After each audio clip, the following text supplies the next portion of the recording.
Welcome to On the Move.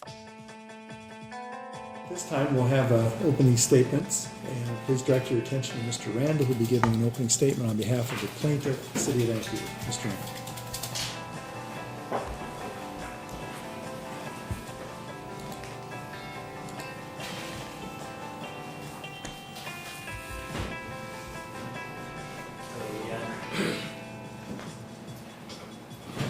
This is a case about not just being irresponsible and insensitive, but this is a case about being criminally irresponsible and insensitive. And what I like to do is I'll just give you a roadmap of how we're going to present the evidence today, and then I'll tell you what the evidence is going to show, and then I conclude with the opening. So we're going to use a video.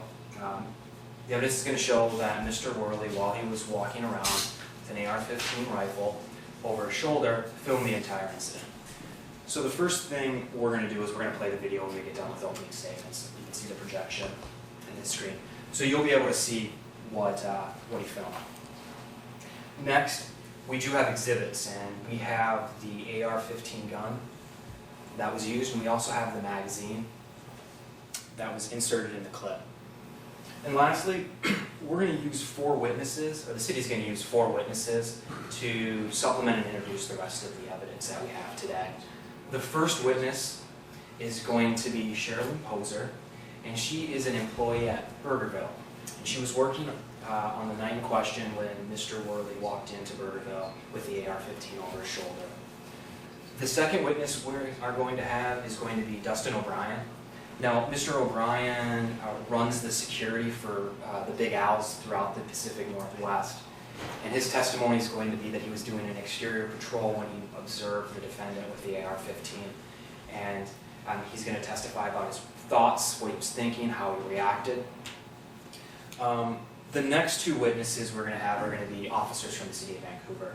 Now, their testimony, I'll let you know, is going to be fairly limited because they only arrived and interacted with the defendant after he had carried the gun and displayed. The first, I anticipate the first officer we're going to call is going to be Officer Rollins here. He'll give you some background information. He'll tell you what they were responding to and just a little bit more information. Officer Donaldson will be the last witness we call today. And his testimony will be actually probably fairly limited, as opposed to asking him the same questions we asked Officer Rollins, and you guys hearing the same thing. We'll try to ask him a few questions. He has just a little bit to add to the story that Officer Rollins is unable to add through his testimony. So what is the evidence going to show? As I indicated, we're going to play a video. The city's not trying to hide anything. We want you to see the video. And I'll be the first to say what the video does not show. The video does not show Mr. Worley threatening anyone with that gun. It doesn't show him pointing that gun at anybody and making any verbal demands or anything. But what the video will show is that Mr. Worley was carrying a loaded AR-15 rifle through a family establishment of Burgerville. He then went to a fireworks stand where there were people and walked around there. And that fireworks stand is located in Big Al's parking lot, so you'll hear this name Big Al's a lot. You're going to hear testimony today that Big Al's is essentially a family fun center. It has arcades for kids, bowling for families, restaurant drinks and food. The evidence is going to further show that Mr. Worley walked into that Burgerville and he ordered a Sprite. And he asked the cashier, and that's who Ms. Posler is, what are your thoughts on the gun, on Second Amendment or open carry? Now, you're going to see how she responded, and she's going to testify today what was going through her head. The evidence, or the video is going to show that. The video is going to show Ms. Poser and her interaction with Mr. Worley. And then we're going to have her testify, and we anticipate her testifying that she didn't notice the gun right away when he came up. She was taking her order, doing her job, her duties. And we anticipate that she's going to testify that it was Mr. Worley that actually kind of brought her attention to the gun by engaging her in those questions.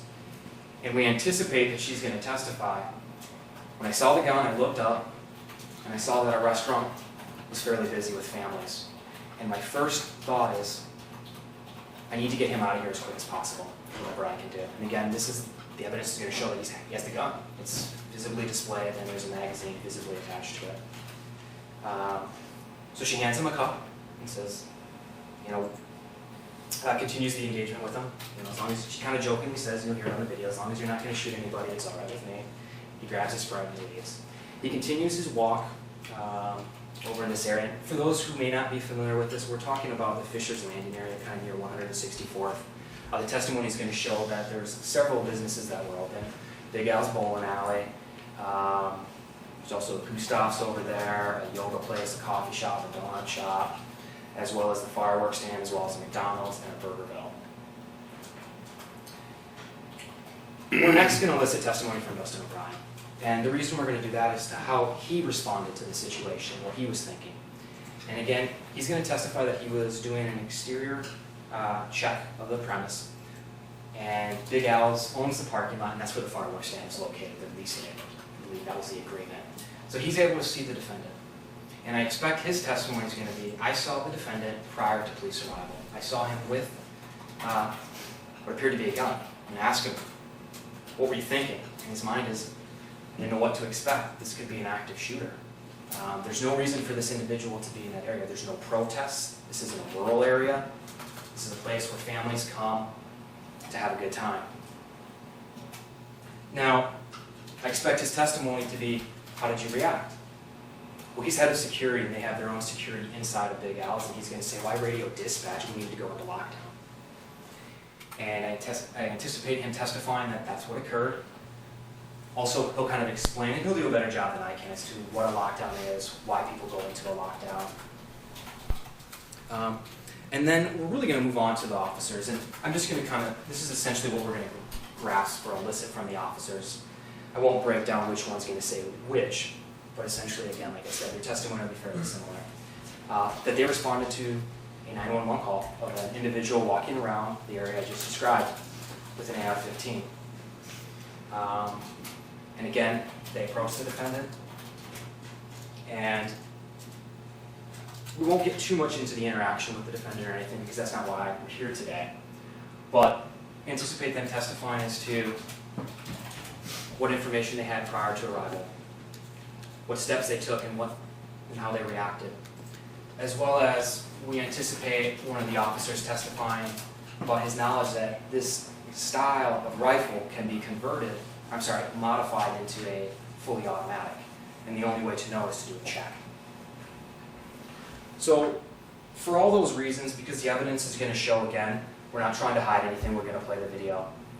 The evidence, again, won't show that he was pointing that gun and threatening it at anyone.